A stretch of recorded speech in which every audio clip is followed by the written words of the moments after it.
कृष्णा आंवला नवमी की व्रत व कथा पूजन विधि। ये कार्तिक महीने के शुक्ल पक्ष की नवमी को अक्षय नवमी कहते हैं। इस दिन किया हुआ गंगा स्नान, दान पुण्य, सत्संग, कीर्तन, ब्राह्मण भोजन, चिड़ियों को दाना, गंगा जल से स्नान करना, ये सब बहुत ही पुण्यदायी है और इस दिन किया हुआ सब कुछ असंख्य गुना हो जाता है। इसको अक्षय नवमी कहते हैं। भारतीय सनातन पद्धति में पुत्र रत्न की प्राप्ति के लिए महिलाओं द्वारा आंवला नवमी की पूजा को महत्वपूर्ण माना गया है। कहा जाता है कि यह पूजा व्यक्ति के समस्त पापों को दूर कर पुण्य फलदायी होती है। इसके चलते कार्तिक महीने की शुक्ल पक्ष की नवमी को महिलाएं आंवले के पेड़ की विधि विधान से पूजा अर्चना कर अपनी समस्त मनोकामनाओं की पूर्ति के लिए प्रार्थना करती है। आंवला नवमी को अक्षय नवमी के रूप में भी माना जाता है। इस दिन द्वापर युग का आरंभ हुआ था। कहा जाता है कि आंवला भगवान विष्णु का पसंदीदा फल है।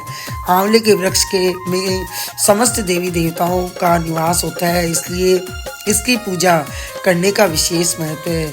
व्रत और पूजा का विधान इस प्रकार है। नवमी के दिन महिलाएं सुबह से ही स्नान ध्यान कर आंवला के वृक्ष के नीचे पूर्व दिशा में मुंह करके बैठती है। इसके बाद वृक्ष की जड़ों को दूध से सींचकर उसके तने पर कच्चे सूत का धागा लपेटा जाता है। तत्पश्चात रोली, चावल, धूप से वृक्ष की पूजा की जाती है। महिलाएं आंवले के वृक्ष की 108 परिक्रमाएं करके ही भोजन करती है। आंवला नवमी की कथा इस प्रकार है कि आंवला की पूजा करने से पुत्र रत्न की प्राप्ति के लिए आंवला पूजा के महत्व के विषय में प्रचलित कथा के अनुसार एक युग में किसी वेश्या की पत्नी को पुत्र रत्न की प्राप्ति नहीं हो रही थी। अपने पड़ोसन के कहे अनुसार उसने एक बच्चे की बलि भैरव देव को दे दी। इसका फल उसे उल्टा मिला। महिला कुष्ठ की रोगी हो गई। वह पश्चाताप करने लगे और रोग मुक्त होने के लिए गंगा की शरण में गई।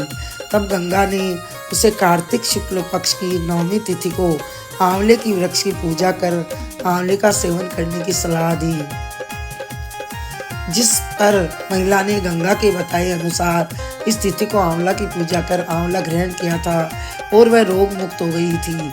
इस व्रत व पूजन के प्रभाव से कुछ दिनों बाद उसे दिव्य शरीर व पुत्र रत्न की प्राप्ति हुई। तभी से भारतीय संस्कृति में हिंदुओं में यह व्रत को करने का प्रचलन हो गया। तब से आज तक यह परंपरा चली आ रही है। बोलिए आंवला नवमी की जय, मोर मुकुट बंसी वाले की।